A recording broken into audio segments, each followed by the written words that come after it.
Hey, welcome back to the Hotel Orloff. It is a sunny September 15th, 2023. And once again, I'm your host, Senator Grottu Orloff. We're here in the lobby of the historic Hotel Orloff here in Rural Retreat, Virginia. And I just brought some comic book boxes down to organize them. Watching television. I thought I'd bring you along with me. I haven't done a show in a little bit because I've been very busy, but it's all right. Let's see what we got here in this box. Um, okay. I need to file some strange adventures in here, so I pulled an S box from my Silver Age collection.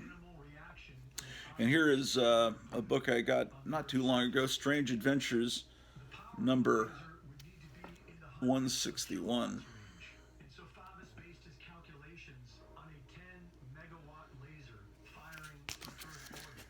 And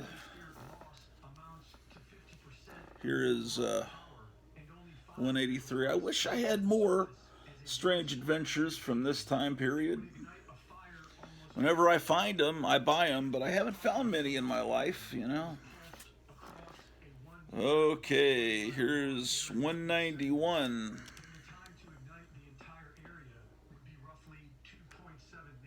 That ring light is annoying. Okay. And of course, I left my magnifying glass upstairs, man. Anyway, there's another one. Can't read the number. I think it says 199. Okay, here I'm getting to where I need to be. When Strange Adventures started having the Adventures of Dead Man with Neil Adams. So, because I need to put a couple of Strange Adventures I just recently got as a prize during Captain Strange Life's live stream, and I've got to put them in with my other Strange Adventures comics. So that is issue number 209. Okay. And this is 214. But I need to put in 211.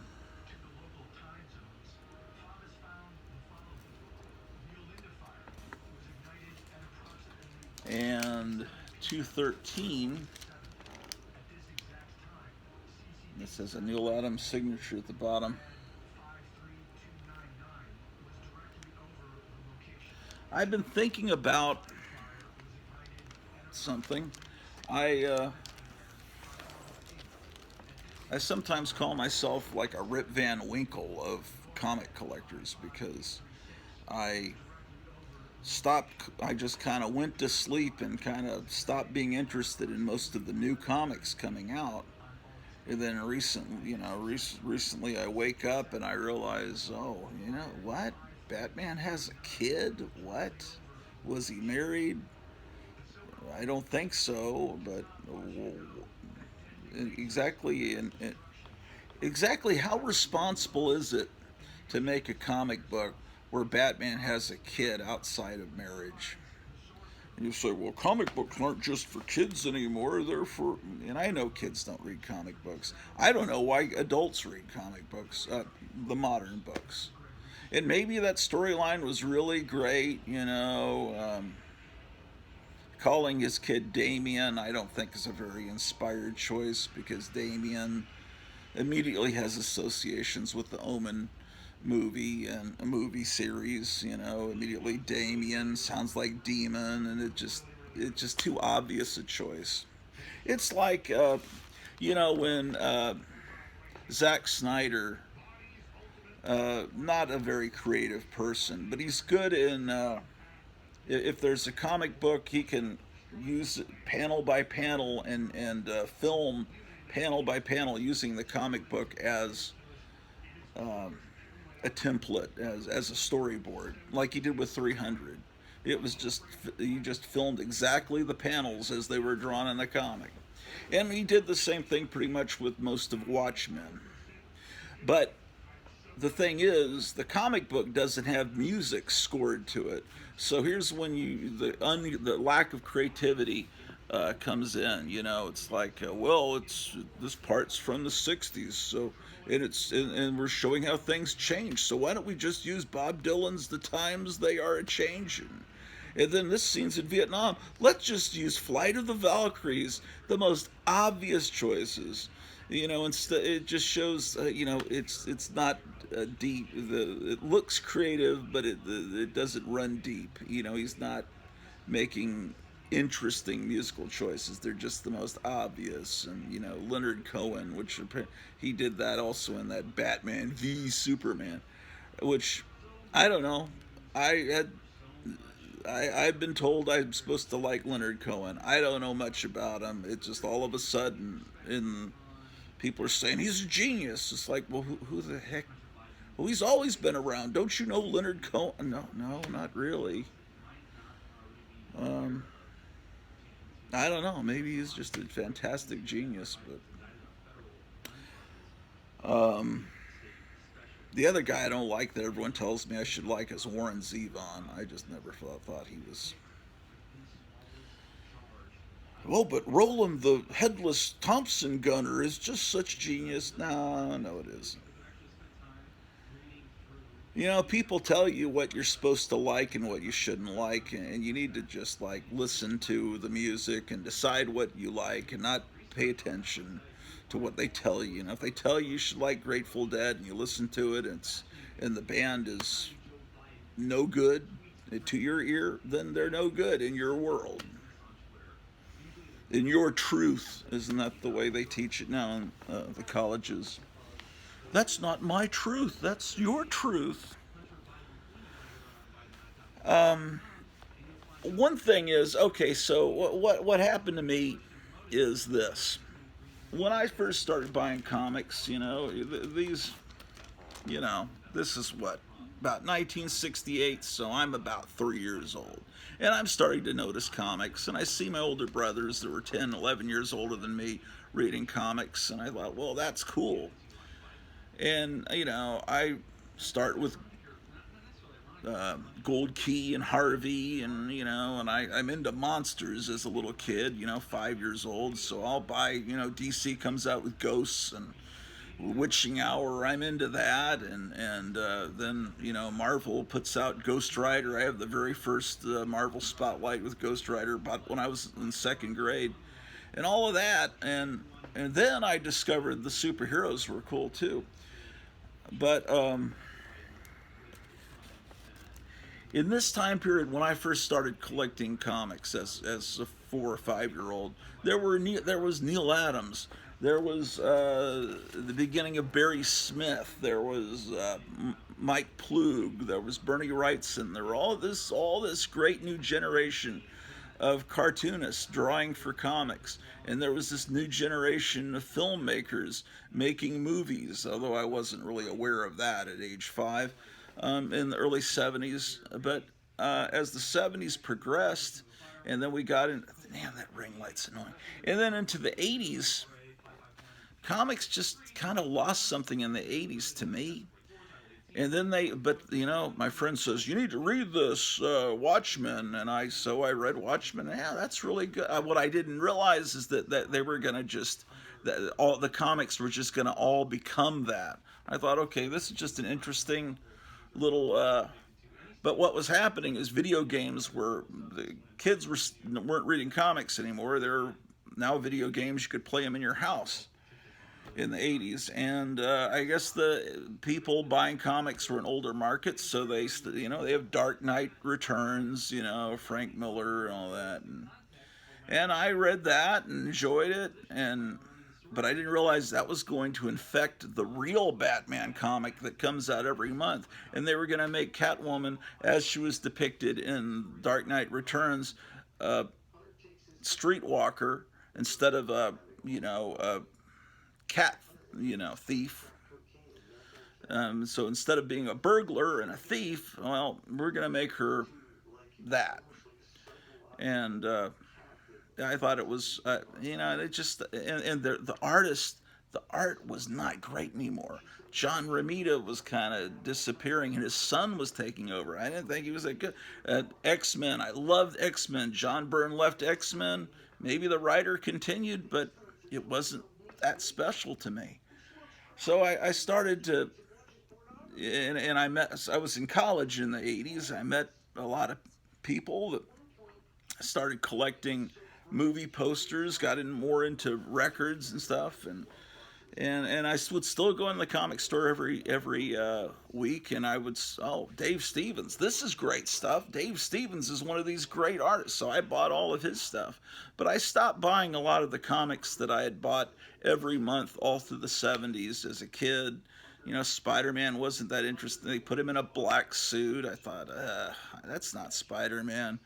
And so I stopped buying it during that era. I wasn't buying Spider-Man when they introduced Venom and all those Carnage, and I'm so glad. In the 90s, if I had been born 10 years later instead of being born in 1965, maybe I'd be nostalgic for Spawn and all that 90s stuff. I just never got into it. Anyway, I tell you these things, and it causes people to get upset, and they unsubscribe. They don't want to hear this heresy that it wasn't as special. It wasn't that I was getting older.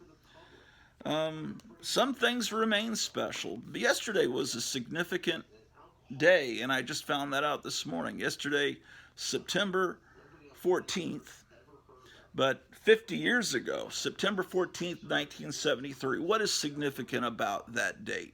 Can you guess? That is when my life, significant event, third grade had just started, just maybe a week or two before.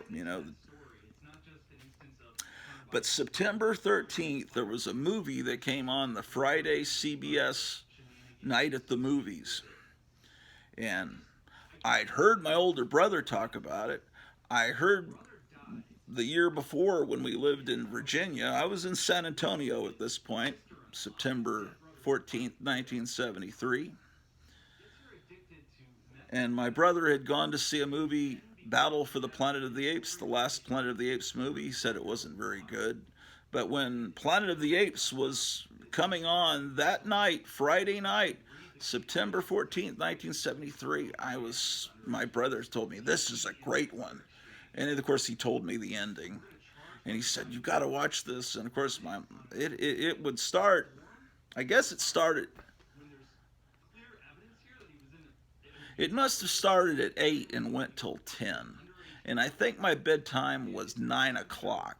So I would have to stay up an extra hour past my bedtime. So I struck a deal with my mother that I would come home from school and take a nap, which I don't think I ever really fell asleep, but pretend, close my eyes and for an hour so I could stay up. I mean, that's how my mom was. It was a Friday night. Now, all through school, I remember friends of mine saying, no, I could stay up all night on Friday and Saturday because it's not a school night. My mom was not that way. The bedtime is consistent every day of the week.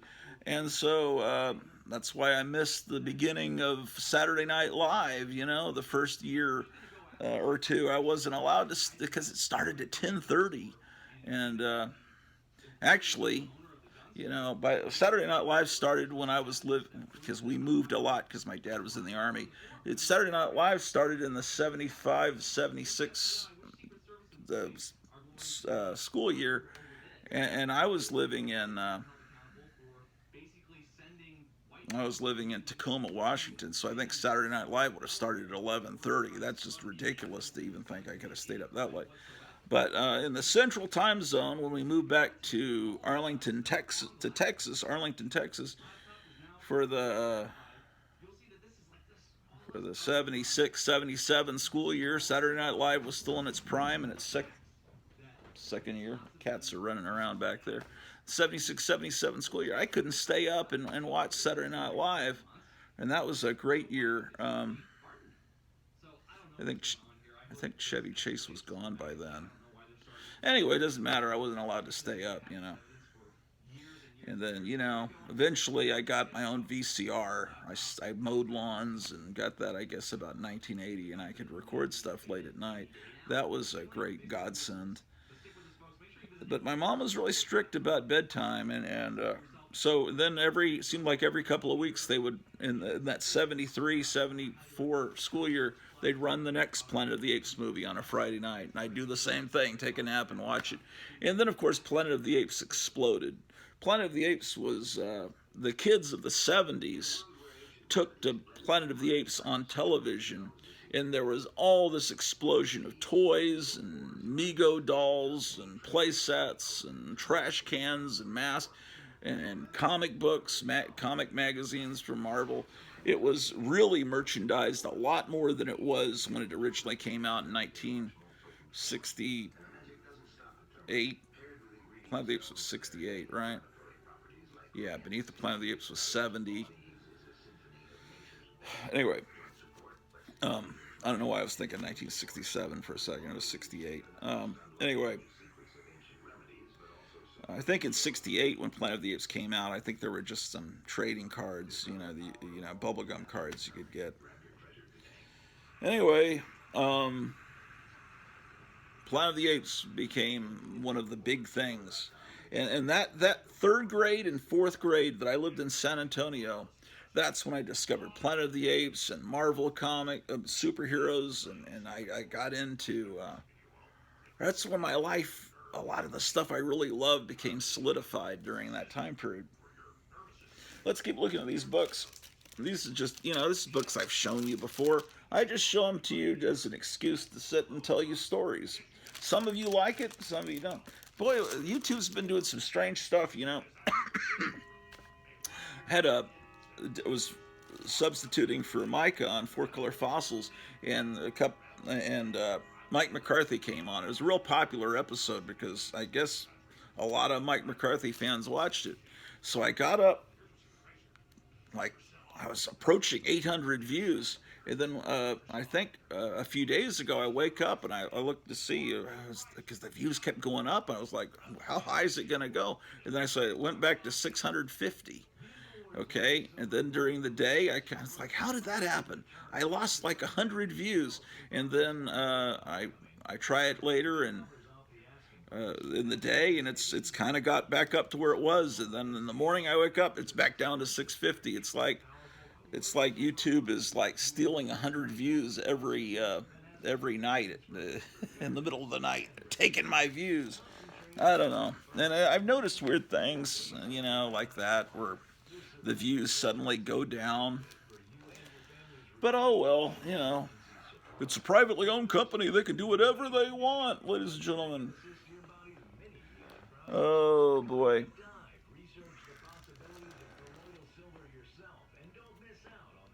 Who will trigger World War III? Will it be Joe Biden? Oh boy. I've got 2 copies of that.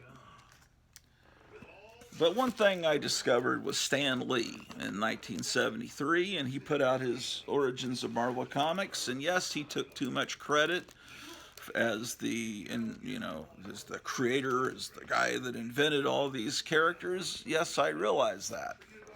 But I read constantly it's really fashionable and trendy right now to knock Stan Lee and say he didn't do anything. The artist wrote the scripts in the margin on the original art, and he didn't do anything. He just put the words that they wrote there in the word balloons, and he took credit as the writer, and he's just a bum and a fraud. And that's kind of the way it was presented in the Comics Journal by Jack Kirby and his wife. Jack Kirby in his later years said, listen, Stan Lee didn't write anything. I wrote everything on the script, on the pages, and then that's the way it was published. I don't think Jack Kirby, though, actually picked up those comic books and read them after they'd been published. And if he did, I don't think he noticed what was different. And Jack Kirby was brilliant. His ideas were brilliant. He came up with the plots. It everything was brilliant. But if it wasn't for Stan Lee taking what Jack Kirby had done and punching up the dialogue, and it's more than just punching up the dialogue. When you read Marvel comics written by Stan Lee, there's something called in writing a voice, and you hear a personality in the right. You can a good writer gets across their personality to you, and they have a distinctive style where you can read it and you know it's them. So even a kid, if you're reading something written by Stan Lee, or if you're reading a story where Stan Lee didn't write that story, so these Human Torch stories that appear in Strange Tales, they don't show that Stan Lee wrote them, and they don't read like the Fantastic Four comic does. And when you read the Giant Man or Ant-Man stories, you realize this doesn't flow like the Fantastic Four or Spider. And that's the thing. Spider-Man, Fantastic Four, different artists that came up with the plots and drew everything, but they read a very similar way. You can tell it's the same writer. It's just the way it's written. And if Steve Ditko, this may be controversial, but if Steve Ditko had created well, first of all, Stan Lee did come up with the name Spider-Man, that idea, the germ of an idea, and that's what he meant by, or he says that's what he meant by saying he created. But Steve Ditko designed his costume and the characters, all that.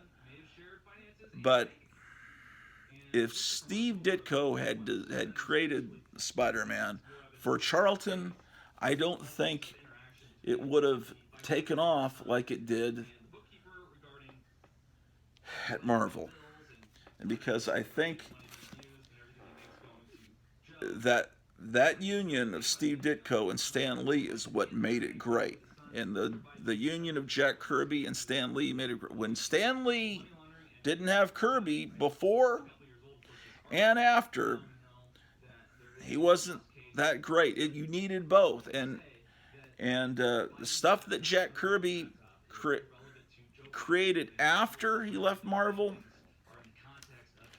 and even when he came back to Marvel, without Stan Lee's collaboration, it just, like for instance, my nephew does not have a bedroom decorated with Machine Man bedspreads and everything. Machine Man was a really cool character, but a lot of the scripts read very ponderously and very it needed that there's a sprinkling of fairy dust that a good writer and these people that criticize Stan Lee don't really get how important good writing is, which is why a comic with bad writing I'm not interested, and a comic with bad art but great writing, I can't stomach that either. I'd rather just read a novel. The art has to be good. I have to like the art. Anyway, this is my Strange Tales collection. Oh, my wife's calling. Let me see what's going on with my wife. I record the show on my phone, and so I can't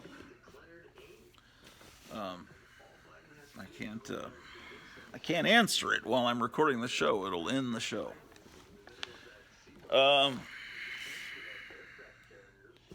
Anyway, I think we need to go back and stop the Stan Lee bashing and give him a little more reverence. It's like the Beatles. With some songs were more John Lennon and some songs were more Paul McCartney, or almost exclusively Paul McCartney or John Lennon, but the fact that they were in the band together and all the songs were credited Lennon and McCartney as a collaboration, it might have been that Paul McCartney wrote a song, and then John Lennon just said, "Hey, let's put this in there," and it took it to the next level. They needed each other because Paul McCartney, after the Beatles broke up, I mean, he's still putting out music today. Puts out albums. I don't even notice that they're out, and yet this is one of the Beatles. Paul McCartney puts out a new album. I'm not rushing to listen to it, but it's this. But he was a genius during the '60s. So either someone's born with only a certain amount of talent, and once they use up all the talent that you're born with, then you just lose it, or I don't know, man. It's such a weird thing, because how is Paul McCartney? The Beatles put out Sergeant Pepper, and then 7 years later he's doing silly love songs, or just I guess the best thing that Paul McCartney did after the Beatles was the theme song to Live and Let Die. I think that was great. But and there's some of the stuff he did with Wings early on was great, but it nah. It's like, okay, so Paul McCartney writes, "It's getting better all the time. It's getting better." He probably would have kept going with that. Oh, it's so wonderful. And then John Lennon says, "Why don't you add, it can't get much worse?" And then so they add that to the song, the Beatles song. And that's what takes it to the next level. Because two geniuses together, they have to kind of be on their A game to compete with each other. And when they're on their own, they're just a little lazier, maybe. Anyway, I don't know. Anyway, I think we should respect John Lennon, respect Paul McCartney, respect Jack Kirby and Stan Lee. They are your elders, and they've made your childhood great. But I don't like all this bashing of people say, "Well, my father was a mean man. He was just terrible. He was just." Yeah, well, what did he go through the World War II? Do you know what he went through? That maybe he wasn't always that way. You got to understand people. I don't know. Let's go. I'm going to go up there. I'm not going to take my phone up there. Let me set my phone down, ladies and gentlemen. Maybe my wife needs. Yeah, it's real early in the morning on Friday. I got to go to work later. Then I'm going to come home and watch. I think Donald Trump's giving a speech to some women's conference tonight or something like that. All right, I'll set this down and I'll be right back.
All right.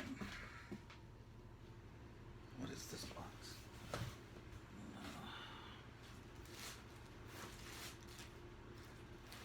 I don't want Um,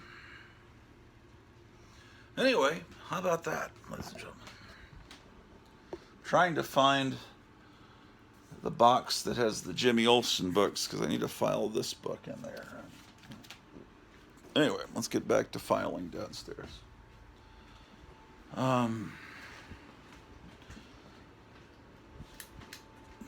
Okay.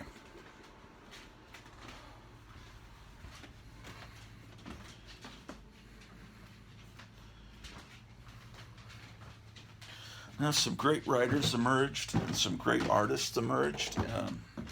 The comic book industry might change, and maybe, I'm willing. I keep hearing people say there's some new books out there that are great.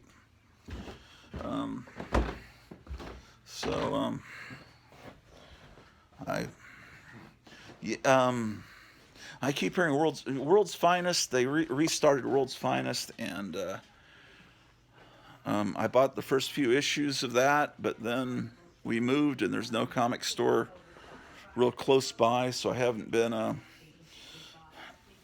following that. And then I was watching some show last night. I think it was the Geeky Puppet Show, and I made the connection that I think the writer that's doing World's Finest is the same writer that wrote Kingdom Come, and that was something I noticed in the 90s. I read that. I loved Kingdom Come. So that's Mark Waid is apparently. I didn't follow. It's like I said, I don't know anything that's happened, and it's like, someone mentions Hawk Woman. It's like, when did she stop being Hawk Girl? Oh, it's a different person. What? Because it used to be Hawkman and Hawk Girl. That's what I remember. So I guess she did the same thing the Invisible Woman did and stopped being the Invisible Girl and became the Invisible Woman. Oh, well. Whatever, dude. I don't know. Do you want to look at all these strange tales? I've shown them to you before. Strange tales. Yeah, I've shown you all these books. All I'm doing is showing the same stuff over and over again, man. Sugar and Spike. That's good.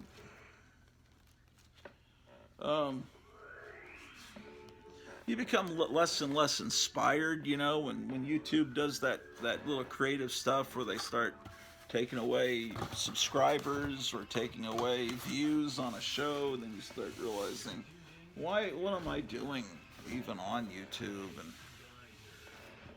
And maybe I should be on Rumble.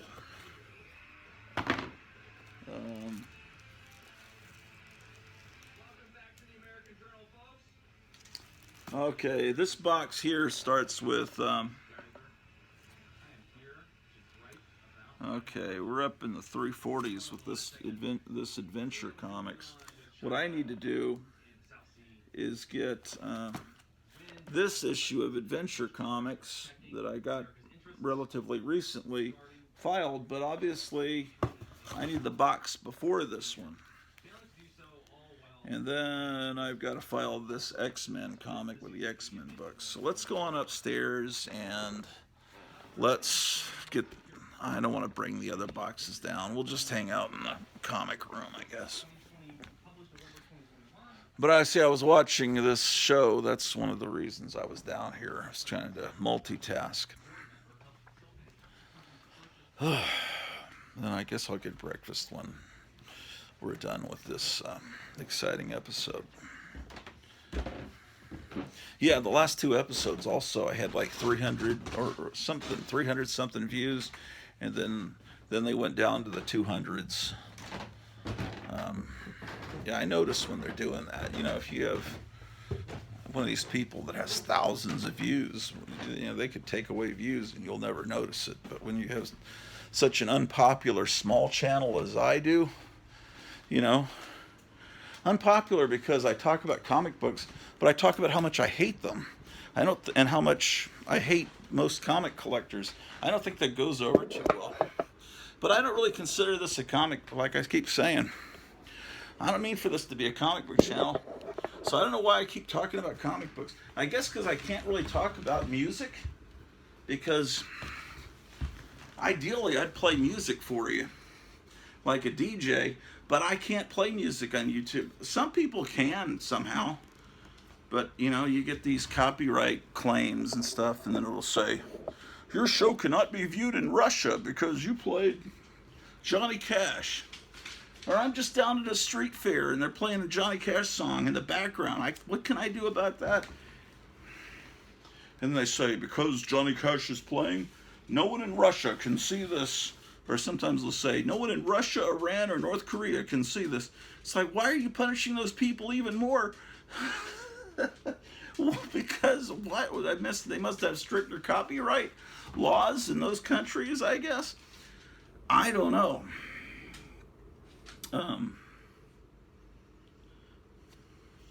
I had a dream the other night where I was talking to Vladimir Putin, and I was giving him advice. It was very strange. I doubt any of you have ever had dreams about Vladimir Putin.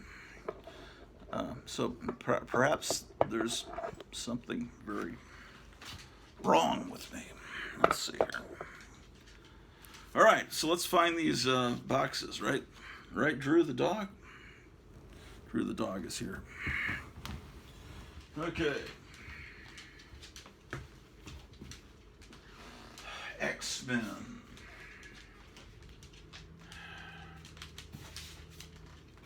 Charlton Comics. Oh, there's World's Finest X-Men. That's just what I need.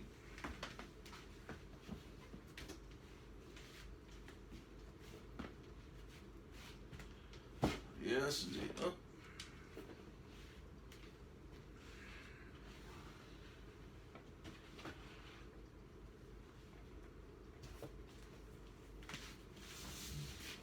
And I'll tell you what, every time I read something on Facebook about how terrible Stan Lee is, I'm just going to like him even more, just to be a contrarian, just to upset the comic book community. I'm going to say how much I love Stan Lee, because why?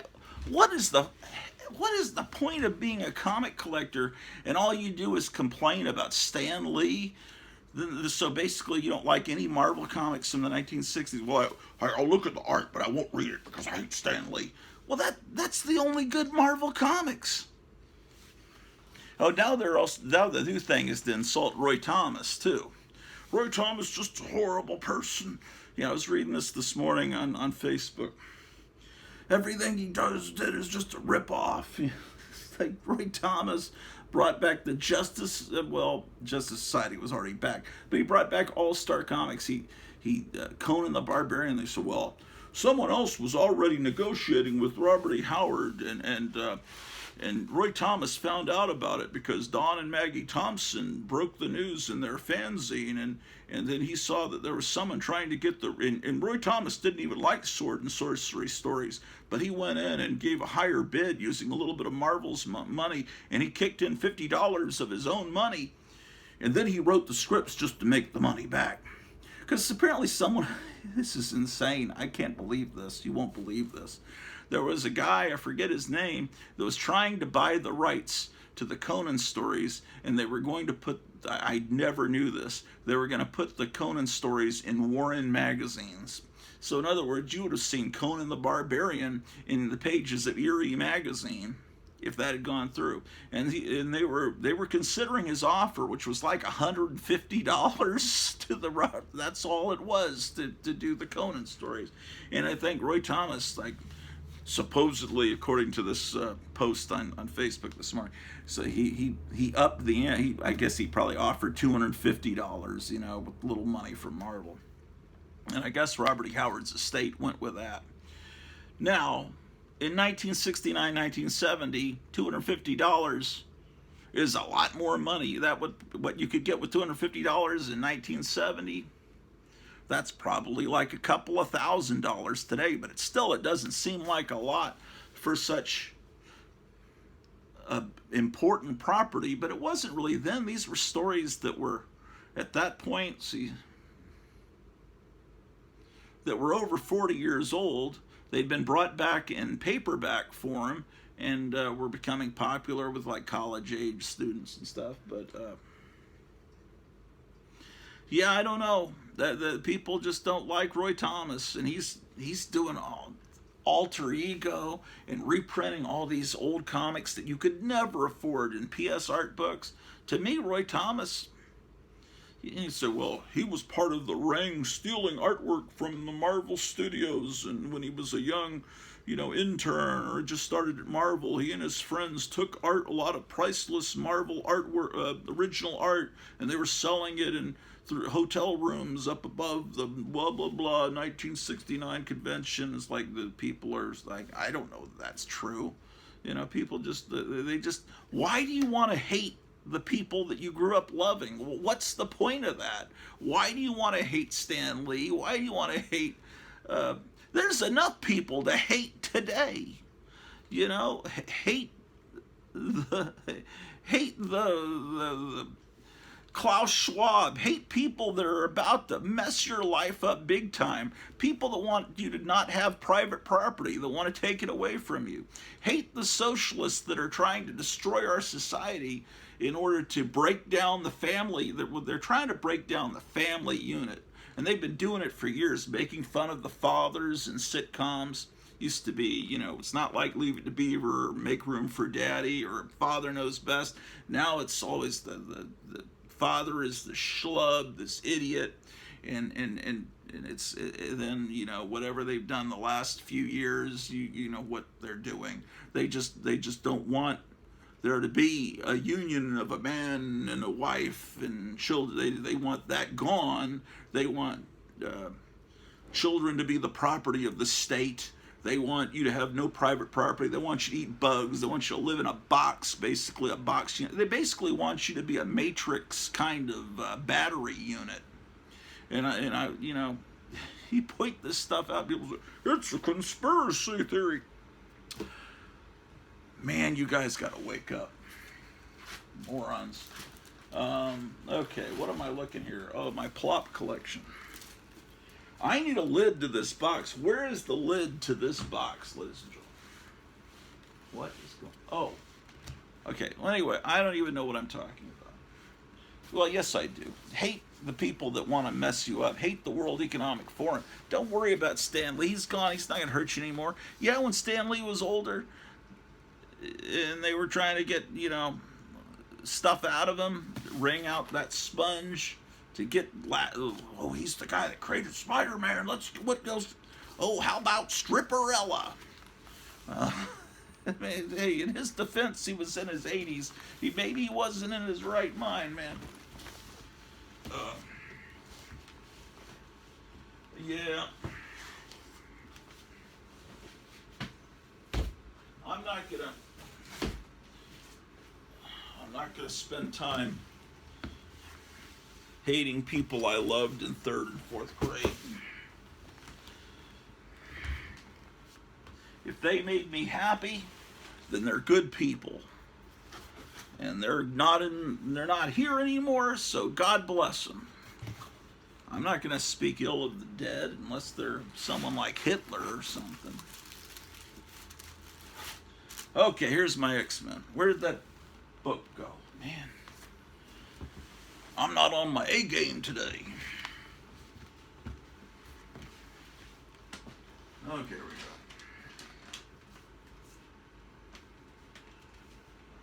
we go. Oh, and John Wayne, there was this guy that told me that, the biggest problem in our society is John Wayne. It's like, John Wayne died before you were even born, you little Antifa idiot. How was he the biggest problem? I guess he meant the philosophy guys that are like that, he's tough. Those are the guys that are going to win a war, that are going to keep you from being, maybe he's afraid people like John Wayne are going to keep the socialist revolution from happening. That's damn straight. It was people like that won World War II. And he said, well, John Wayne never fought in a war. If I hear that one more time, do you know how important what John Wayne was doing? I mean, as far as building morale of the populace of the country and the soldiers, providing a role model.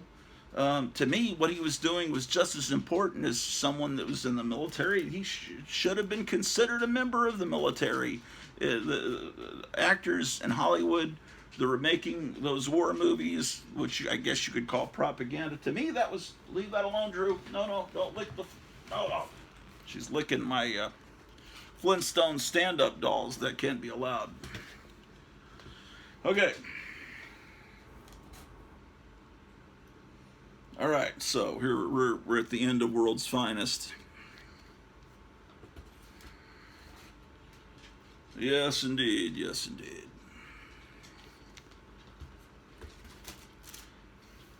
John Wayne was great. Stan Lee, Jack Kirby, they're all great. And you know, as you say, well, why do you like Donald Trump? Another devil cover. I'll be honest with you. I always thought Donald Trump was an idiot all growing up. All I saw was this guy. No, Drew. Turn it. Drew,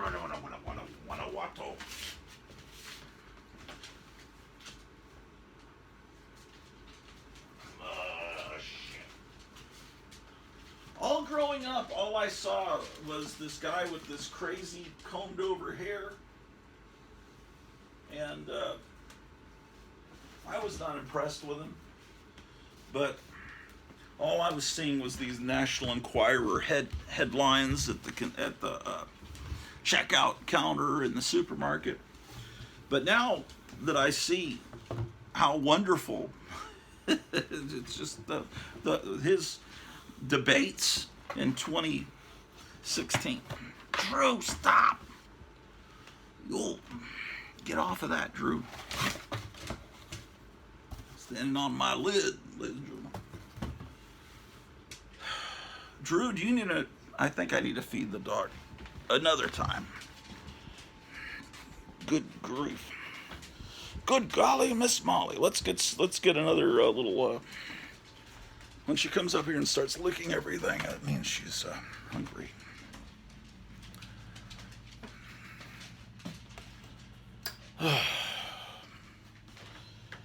Come on, Drew.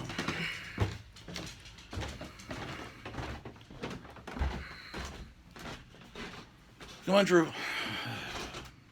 I gotta go out and buy some more dog food, ladies and gentlemen. Oh, here's one. How that? Wow, I didn't even. This thing was.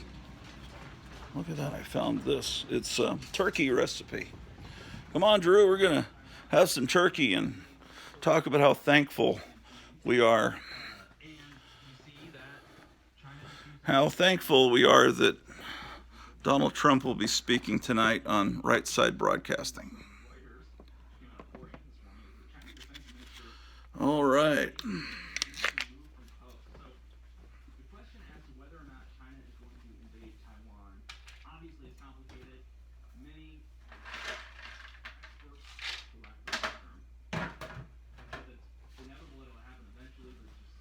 See those two dead alien mummies that the Mexican authorities were showing? We have these 1,000-year-old mummified remains of E.T. from. They look like E.T. They're so obviously circus carnival fakes.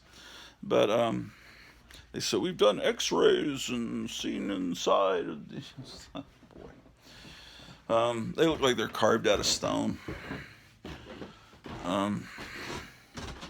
It's weird how all of a sudden they don't call them UFOs anymore. They call them UAPs, unidentified aerial phenomena. Is that how it is? Instead of unidentified flying objects, it's like that moron that's playing Snow White. You know, she's talking about the 1937 animated Snow White and how much she hates it and how backwards it is. And she says, we're not going to have it where Snow White, you know, falls in love with someone that's stalking her. That's weird, you know. I guess that's how. So. Weird morons.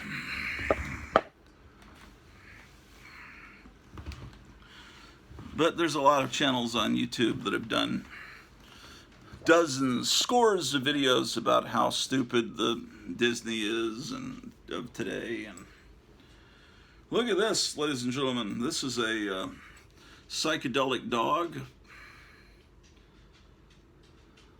I got this, I don't know, at an estate sale possibly.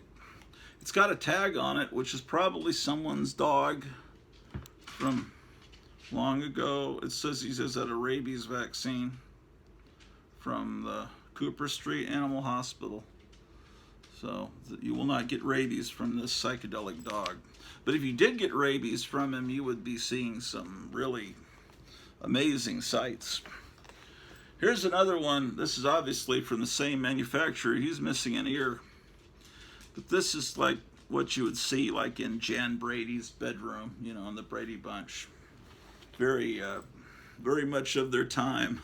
I can't resist psychedelic stuff like that. It's cool looking. Yes, indeed. I brought these records up because I want to put them, scatter them around on the wall so it looks like a real man cave. It doesn't just look like a comic book idiot lives here. There'll be records around so you say, no, he's actually cool. It's like, sorry, I don't mean to insult. When did comic books become so uncool? Growing up, there were very few people that collected comic books, you know, in the 70s, and yes, you would be made fun of, but I know that things were different at another time because I see these photographs from the 40s, and I know that millions of kids read comic books then, but by the 70s it had become smaller, and I think maybe it was okay for you to read comics, but once you got to about maybe 12 or 13, probably even back in the 50s and 40s. If you were reading comics past that age, then you were probably bullied. But it was definitely that way in the 70s. But things change, attitudes change. You know, like my older brothers, they were both in ROTC in high school. And they wore their uniforms, and then they were in ROTC when they were in college, and then they graduated, they became second lieutenants, and then I think they pay for your way or give you a scholarship. They pay a lot of your way through college if you will guarantee that you will go into the Army afterwards and you go in as an officer, I guess, right? I think that's how it works. Anyway, so both my brothers did that. I didn't. I've never been in the military. I don't think I'd do well in the military. I'm a scrawny guy. No, Drew! No, God darn it. Don't do that. Scheiße. Oh, my God. Just leave this stuff. Drew, stop. How dare you? I'm pulling. No, Drew. Oh, my God. This is not good. Just chewing on this Yogi Bear book, man. No, Drew. I gotta dog-proof this room better. Gotta move stuff.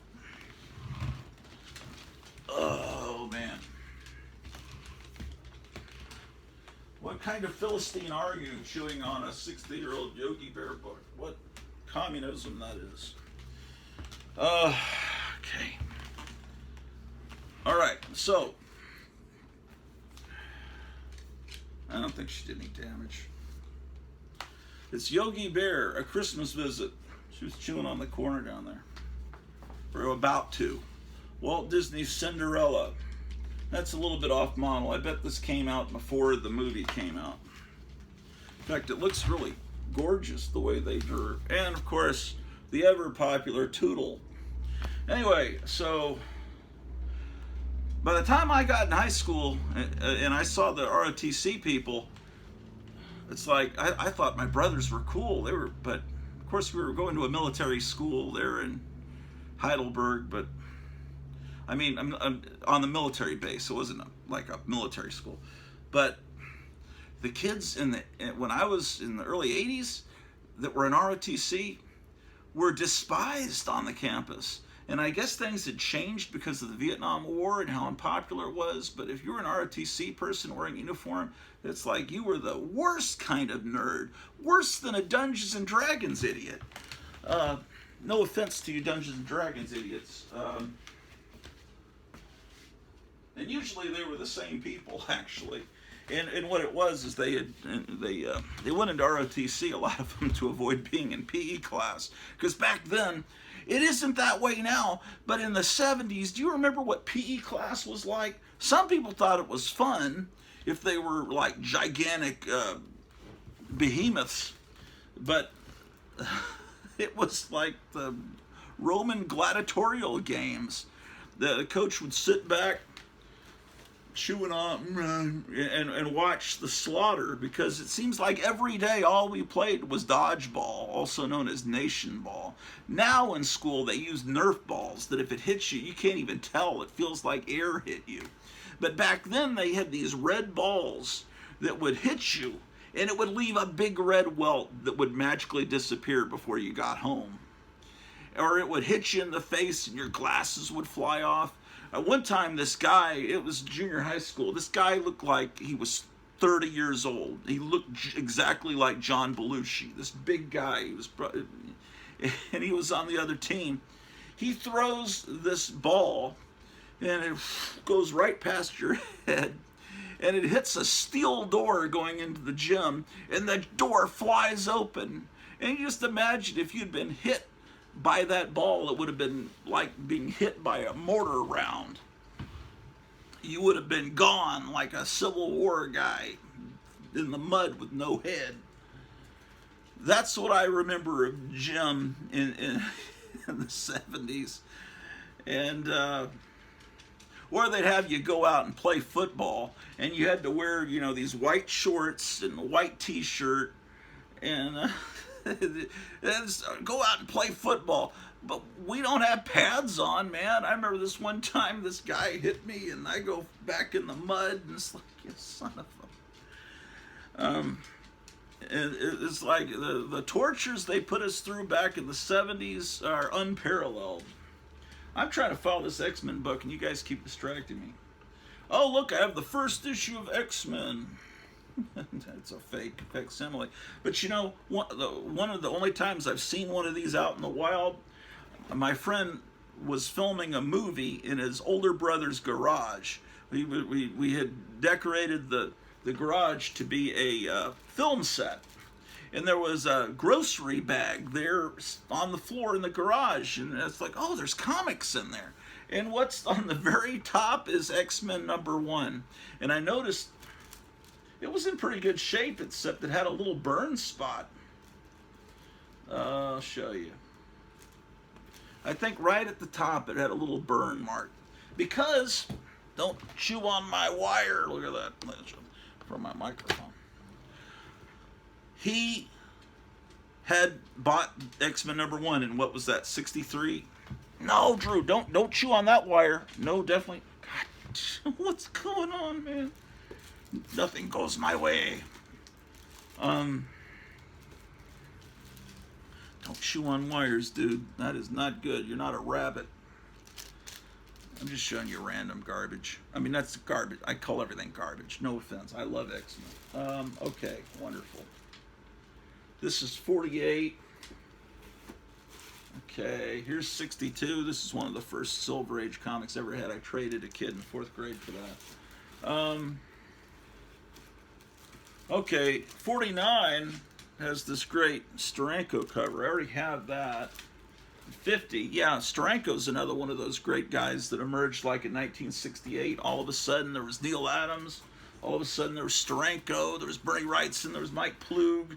It's like, what happened? Oh, that's all of a sudden Barry Smith, who is now Barry Windsor Smith. But I when I was collecting comics, it was 46.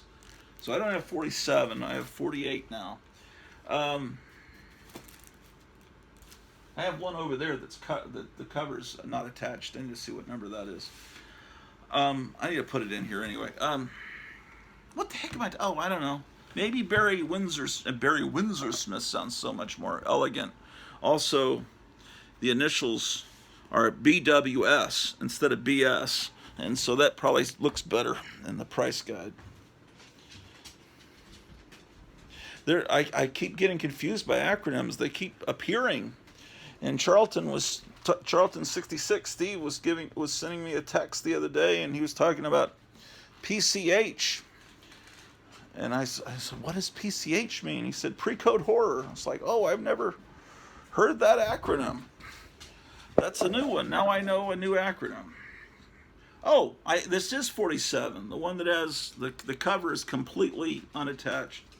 But you can still read it, so I guess I do have 47. Well, yes, indeed.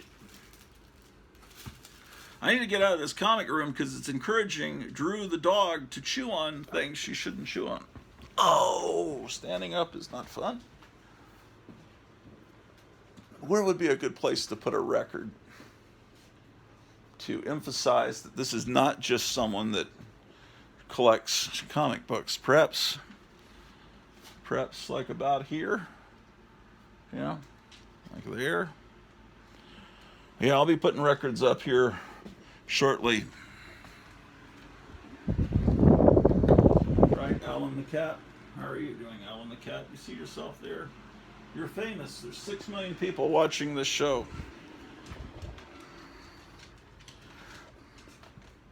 It'll probably show 300 people watching it, and then it'll go down to 200 overnight. And it could be that I talk about politics that might offend the YouTube socialist communist filth that run this network. But I would not have the respect of Steve Ditko if I remained silent. That is something he said. If you have an honest disagreement with someone, he was talking to someone, and he wrote a letter to someone that put out a fanzine. He said, you definitely need to say if you don't like, because otherwise you remain quiet and just take, everything, then you're not a man. Yeah, Steve Ditko was interesting. Where is my Adventure Comics box? Flash to Inferior 5.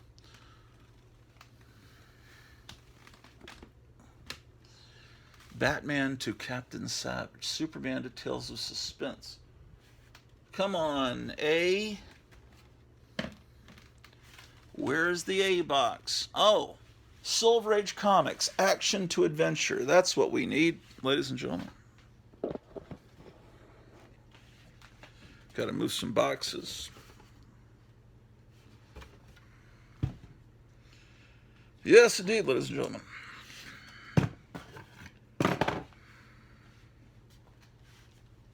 Detective Comics to Fantastic Four.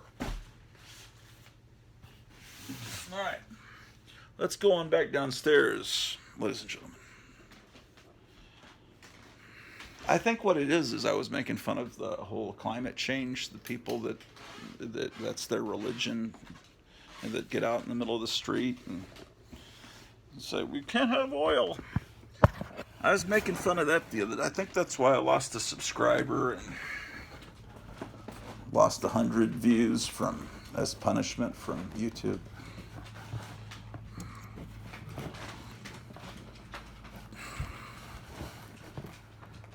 Yes, indeed.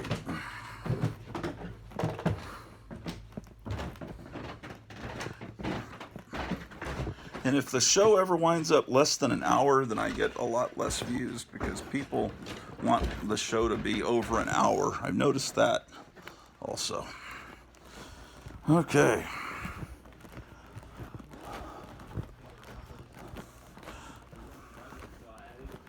All right. Yeah, being born at just the right time. I avoided having been a Teenage Mutant Ninja Turtle kid or someone that would still be collecting Transformers when they're almost 60. The last generation to play with dolls, because the term action figure hadn't been come up with. They still, Mego, when they were putting out all their superhero stuff, they were still called dolls. My battery is dying. I'm gonna have to turn off this ring light, which is fine because it's killing my eyes.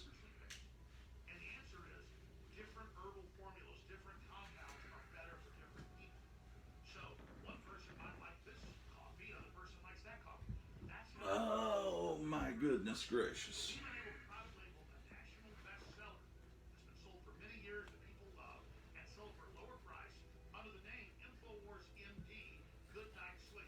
I think this telephone is on its last legs. This cellular telephone. It seems like the battery doesn't last as long as it used to, and I don't have much memory on it because I used it all up with garbage. You're effing kidding me. I brought the Adventure Comics box down, but I didn't bring the Adventure comic. Okay.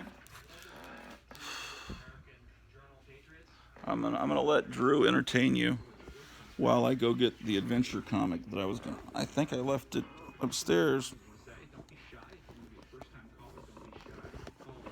Drew, can you entertain them, please?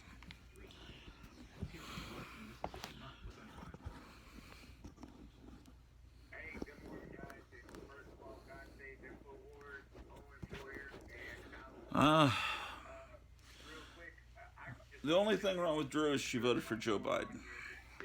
Okay, I'm going to go get that.